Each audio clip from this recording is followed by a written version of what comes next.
नमस्कार, डेली 24 भारत देख रहे हैं आप। मैं हूं आपके साथ अनीता शर्मा। शुरुआत करते हैं बड़ी खबरों की। आंध्र प्रदेश के दौरे पर प्रधानमंत्री नरेंद्र मोदी ने मंदिर में पूजा अर्चना की और इसी के साथ ही राज्य के विकास के लिए कई योजनाओं की सौगात भी दी। इससे पहले प्रधानमंत्री नरेंद्र मोदी आज सुबह हवाई अड्डे पर पहुंचे और इस दौरान पीएम मोदी ने करोड़ों की लागत वाली विकास परियोजनाओं का शिलान्यास और उद्घाटन भी किया। सीएम नायडू के बेटे ने अपने ट्वीट में लिखा कि प्रधानमंत्री नरेंद्र मोदी का कुरनूल में स्वागत करना हमारे लिए सौभाग्य की बात है। प्रधानमंत्री पवित्र मंदिर में भगवान मल्लिकार्जुन स्वामी की पूजा अर्चना की और साथ ही उन्होंने वहां पर आशीर्वाद लिया।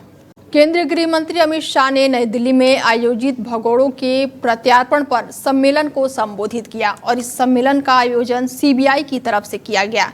उन्होंने कहा कि हम करप्शन, संगठित अपराध और आतंकवाद के प्रति जीरो टॉलरेंस अपनाते हैं। अमित शाह ने कहा है कि भारत में अब भ्रष्टाचार, अपराध और आतंकवाद के खिलाफ जीरो टॉलरेंस नीति को और अधिक सख्ती से लागू किया जा रहा है।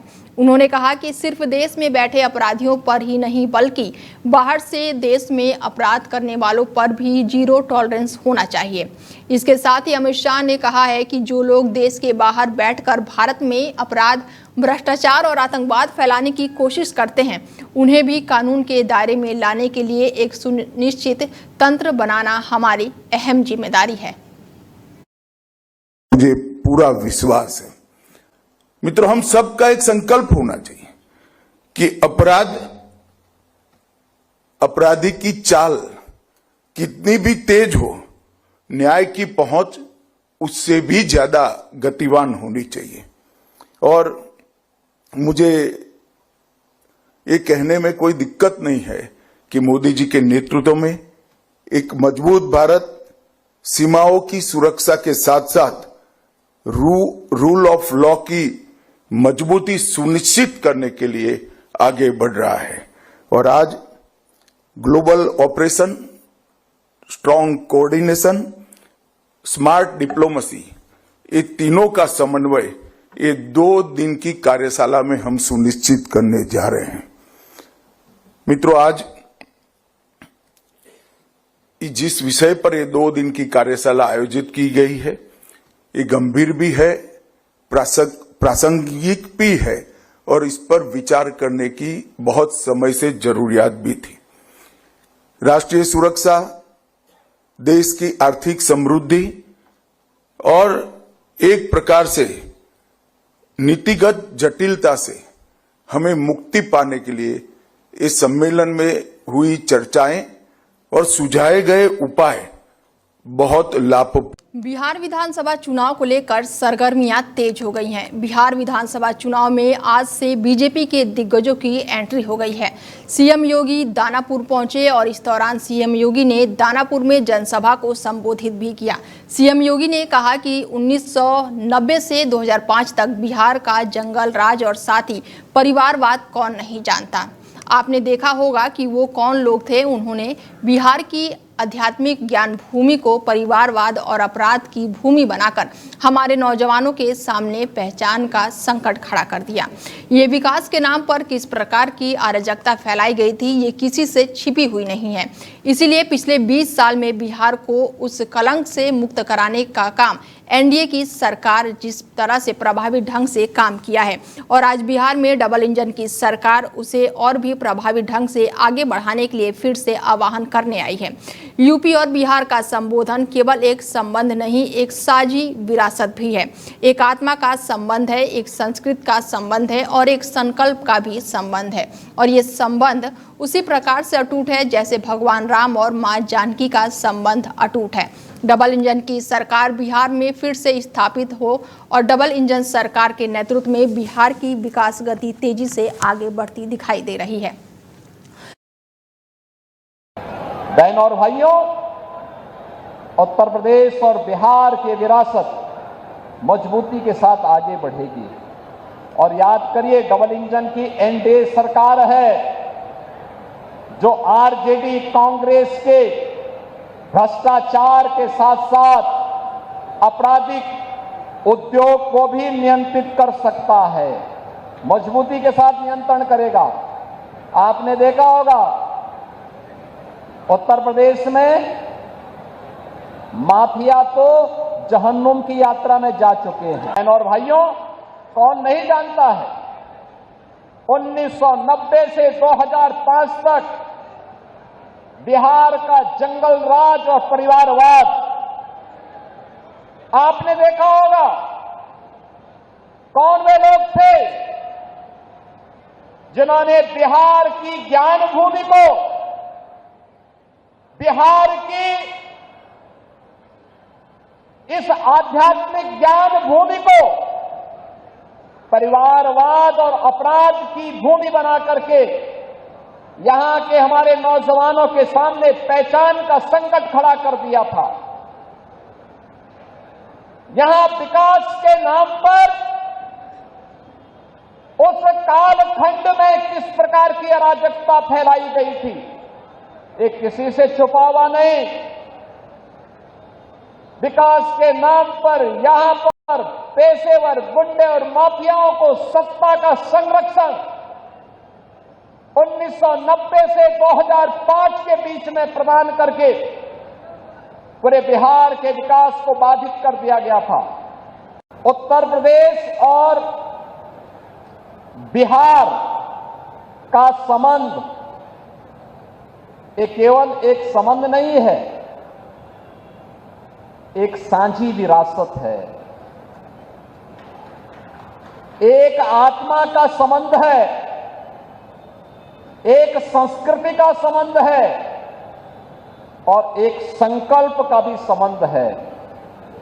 ये संबंध उसी प्रकार से टूट है जैसे भगवान राम और मां जानकी का संबंध अटूट है।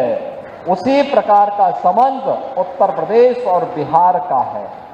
ये बिहार की वो भूमि है जब कांग्रेस ने लोकतंत्र के गले को घोटने का काम किया था, तब यही बिहार उठ खड़ा हुआ था। यहां का नौजवान खड़ा हो गया था। सरदेव जयप्रकाश जी के नेतृत्व में यही पटना में उन्होंने हुंकार भरी थी और कहा था कि देश के लोकतंत्र का गला घोंटने का अधिकार किसी को भी नहीं देंगे। लेकिन आज जो कांग्रेस लोकतंत्र का गला घोंटने का काम की थी, उसी कांग्रेस की झोली में आरजेडी ने अपने को गिरवी करके रख दिया है। ये जेपी के सपनों पर पानी फेरने का काम ये लोग कर रहे हैं। बहन और भाइयों, बिहार विधानसभा चुनाव को लेकर सरगर्मियां तेज हो गई है, तो वहीं सभी पार्टियां अब उम्मीदवारों की लगातार घोषणाएं भी कर रही हैं। तो वहीं जेडीयू ने आज दूसरी लिस्ट भी जारी कर दी है। जेडीयू के 44 उम्मीदवारों की दूसरी लिस्ट आज जारी हो गई है, जिसमें 4 मुस्लिम चेहरों को जगह मिली है। तो वहीं सभी 101 नाम घोषित किए गए हैं। बिहार विधानसभा चुनाव 2025 को लेकर जनता दल यूनाइटेड ने अपने 44 उम्मीदवारों की दूसरी सूची जारी कर दी है और इसके साथ ही नीतीश कुमार की पार्टी जेडीयू ने बिहार चुनाव को लेकर अपने पूरे 101 उम्मीदवारों के नामों की घोषणा अब कर दी है। सीएम नीतीश कुमार के नेतृत्व में जारी इस सूची में पार्टी ने सामाजिक संतुलन और क्षेत्रीय समीकरण को ध्यान में रखकर उम्मीदवारों के नाम तय किए हैं। खास बात यह है कि इस बार जेडीयू ने 4 मुस्लिम उम्मीदवारों को टिकट देकर अल्पसंख्यक समुदाय को साधने की पूरी कोशिश की है।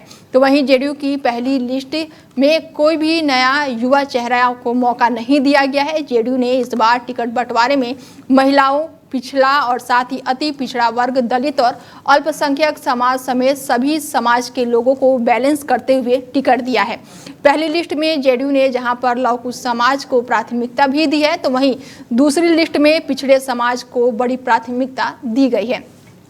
इसके साथ ही वहीं जेडीयू को 101 उम्मीदवारों की पूरी लिस्ट में पिछड़े समाज में 37, अति पिछड़े समाज में 22 और स्वर्ण समाज में 22, अनुसूचित जाति में 15 और अनुसूचित जनजाति को टिकट दिया गया है। तो वहीं जेडीयू ने अपनी 101 उम्मीदवारों की लिस्ट में 13 महिलाओं को जगह दे दी है। बता दें कि जेडीयू की दूसरी लिस्ट में 44 उम्मीदवारों के नाम शामिल है। इसके साथ ही 4 मुस्लिम चेहरों को भी टिकट दिया गया है। बता दें बिहार विधानसभा चुनाव को लेकर अब सरगर्मियां तेज हो गई हैं, तो वहीं इस दौरान लगातार प्रधानमंत्री नरेंद्र मोदी और सीएम योगी भी लगातार चुनाव को लेकर बिहार का दौरा करते हुए नजर आ रहे हैं। जैसलमेर में बस हादसे में एक और मौत का मामला सामने आया है और मरने वालों की संख्या अब 22 तक पहुंच गई है। इसके साथ ही जांच के लिए एसआईटी का भी गठन किया गया है। हालांकि ड्राइवर और मालिक पर अब केस भी दर्ज हो चुका है। जैसलमेर में हुए बस हादसे में मरने वालों की संख्या बढ़कर अब 22 हो गई है और इसी बीच जैसलमेर बस हादसे के कारणों की जाँच के लिए एक विशेष जाँच दल का गठन कर दिया गया है। जैसलमेर के पुलिस अधीक्षक ने एसआईटी का गठन किया है जो पूरे हादसे की बारीकी से जांच करेगी। एसपी ने एडिशनल एसपी के नेतृत्व में एसआईटी का गठन किया है और इस मामले में बस के मालिक और ड्राइवर पर केस दर्ज कर लिया गया है। हादसे में मारे गए एक स्थानीय पत्रकार के भाई ने जैसलमेर सदर थाने में एफआईआर दर्ज कराई है। जैसलमेर से जोधपुर जा रही जिस बस में दुर्घटना हुई वो एक प्राइवेट स्लीपर एसी बस थी और ये बस बिल्कुल नई थी और उसमें इसी महीने इस रूट पर सर्विस भी शुरू की थी, लेकिन अब पता चला है कि ये एक मॉडिफाई बस थी जिसका रजिस्ट्रेशन नॉन एसी बस के तौर पर करवाया गया था। बाद में बस मालिक ने नियमों के खिलाफ जाकर बस को एसी बस बना दिया और अब एसआईटी पूरे मामले की जांच करेगी। लेकिन सीएम भजनलाल शर्मा के आदेश पर चित्तौड़गढ़ के डीटीओ और सहायक प्रशासनिक अधिकारी चुन्नी लाल को निलंबित कर दिया गया है। बताया जा रहा है कि जिस बस में आग लगी उसे कुछ दिन पहले ही परमिट जारी किया गया था। साथ ही ये भी बताया जा रहा है कि हादसे में जली बस साधारण बस थी जिसे एसी बस में तब्दील किया गया था। बता दें कि ड्राइवर और मालिक पर फिलहाल केस हो गया। तो वहीं जैसलमेर बस हादसे में एक और मौत का मामला सामने आया है जिसकी अब संख्या बढ़कर 22 पहुंच गई है। यूट्यूबर एल्विश यादव और पंजाबी सिंगर फाजिलपुरिया पर ईडी ने शिकंजा कसा है। पीएमएलए के विशेष अदालत में दोनों के खिलाफ चार्जशीट दाखिल की गई है और इस चार्जशीट में उन्हें दोषी भी ठहराया गया है और ये मामला भी सांपों के इस्तेमाल के मामले में जुड़ा हुआ है। ईडी ने यूट्यूबर एल्विश यादव और गायक राहुल यादव उर्फ फाजिलपुरिया और अन्य दो के खिलाफ आरोप पत्र दाखिल किया है। उन पर सांपों और छिपकलियों से जुड़े एक कथित वन्यजीव अपराध में धन संशोधन का आरोप लगाया गया है। अदालत ने मामले को संज्ञान में लेकर दोनों आरोपियों को जल्द ही तलब करने का फैसला भी किया है और इसके बाद ही अदालत इस मामले में आगे की कार्रवाई करेगी। जानकारी मिली है कि यूट्यूबर और गायक पर ईडी ने गुरुग्राम में स्पेशल कोर्ट में चार्जशीट दाखिल की है। आपको बताते चले कि ईडी की जांच में जो खुलासा हुआ है कि सिंगर फाजिलपुरिया के गाने 32 बोर में 52 लाख रुपए की कमाई हुई थी और इसी पैसे से गायक ने बिजनौर में 3 एकड़ जमीन 50 लाख में खरीदी थी जिसे जब्त कर लिया गया है। और इसके अलावा एल्विश यादव और फाजिलपुरिया के बैंक अकाउंट से कुल 3 लाख रुपए और स्काई डिजिटल कंपनी के खाते से 2 लाख रुपए जब्त किए गए हैं। दोनों ने सांपों के साथ गानों की शूटिंग की थी और उसी से जुड़ा हुआ ये मामला बताया जा रहा है। फिलहाल मुश्किलों में अब एल्विश यादव दिखाई दे रहे हैं और ईडी का शिकंजा लगातार अब कसता हुआ भी दिख रहा है। अमेरिकी राष्ट्रपति डोनाल्ड ट्रंप ने दावा किया है कि भारत अब रूस से तेल नहीं खरीदेगा और इस मामले पर मॉस्को की प्रतिक्रिया भी अब सामने आ गई है।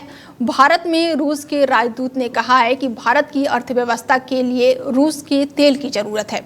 उन्होंने भारत को रूस का भरोसेमंद साझेदार भी बताया। ट्रंप ने भारत से नाराज होकर उस पर 50% टैरिफ लगा दिया था। वो नहीं चाहते हैं कि भारत रूस से तेल खरीदे। ट्रंप के दावों को अब बाद में भारत के विदेश मंत्रालय के प्रवक्ता रणधीर जायसवाल ने कहा है कि भारत तेल और गैस का एक महत्वपूर्ण आयातक है। इसके साथ ही अस्थिर ऊर्जा पारदर्शिता में भारतीय उपभोक्ताओं के हित की रक्षा करना हमारी निरंतर प्राथमिकता रही है। उन्होंने कहा है कि भारत अपने लोगों के हित को ध्यान में रखते हुए फैसला लेता है। बता दें कि ट्रंप भारत और चीन से काफी चिढ़े हुए हैं। चीन और अमेरिका के बीच टैरिफ वॉर छिड़ गई है और ट्रंप ने चीन पर टैरिफ लगा दिया है और इसके साथ ही चीन ने भी अब एक्शन लिया है। तो वहीं उन्होंने भारत पर 50% टैरिफ भी लगा दिया है।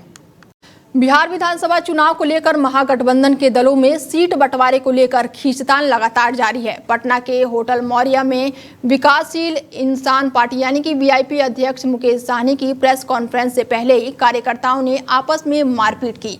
कार्यकर्ताओं ने एक दूसरे की शर्ट के कॉलर तक पकड़ लिए और कुर्सियां फेंक दी। मुकेश सहनी ने सभी सीटों में कम से कम 24 सीटों की मांग की है, तो वहीं तेजस्वी यादव उन्हें सिर्फ 15 सीटें देने पर अड़े हुए हैं। मुकेश सहनी और 8 से 9 सीटों को लेकर अड़े हुए हैं। उन्होंने आज दोपहर 12 बजे होटल मौर्य में प्रेस कॉन्फ्रेंस बुलाई थी और बाद में इसे टाल भी दिया गया। दूसरी तरफ बेगूसराय से कांग्रेस और बीजेपी प्रत्याशी एक साथ नामांकन के लिए कार्यालय पहुंच गए और इस दौरान दोनों पार्टियों के कार्यकर्ता आपस में ही भिड़ गए।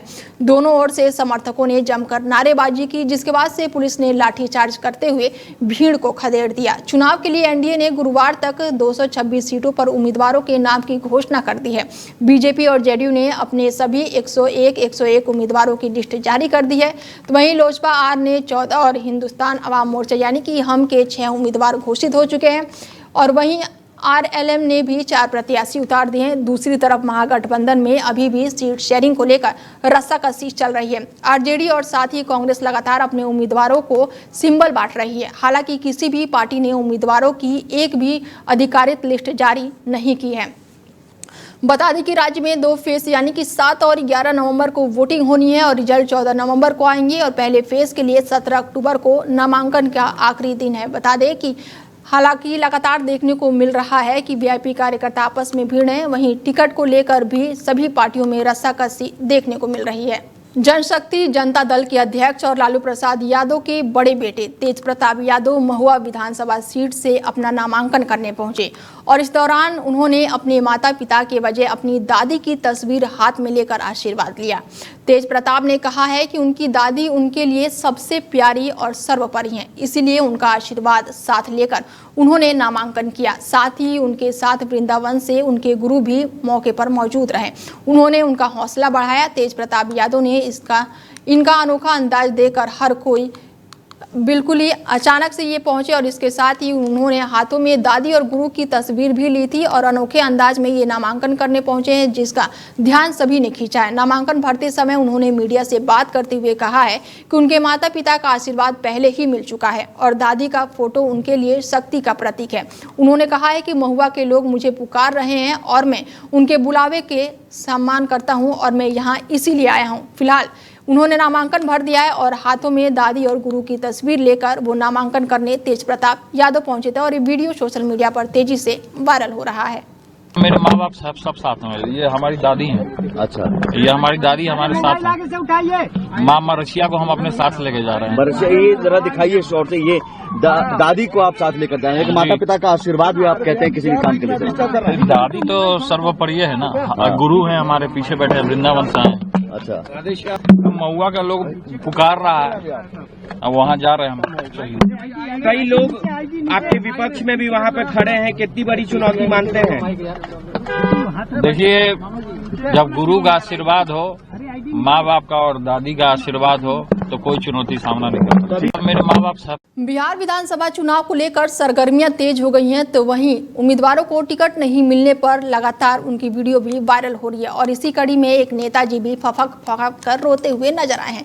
बिहार में बीजेपी जेडीयू से लेकर छोटे दल द्वारा उम्मीदवारों के ऐलानों के बीच अब दावेदारों के दिल टूटने की खबरें भी सामने आने लगी है और ऐसा ही एक वीडियो वायरल हुआ है जिसमें टिकट न मिलने पर एलजेपी-आर नेता अभय सिंह फूट कर रोते हुए नजर आए हैं।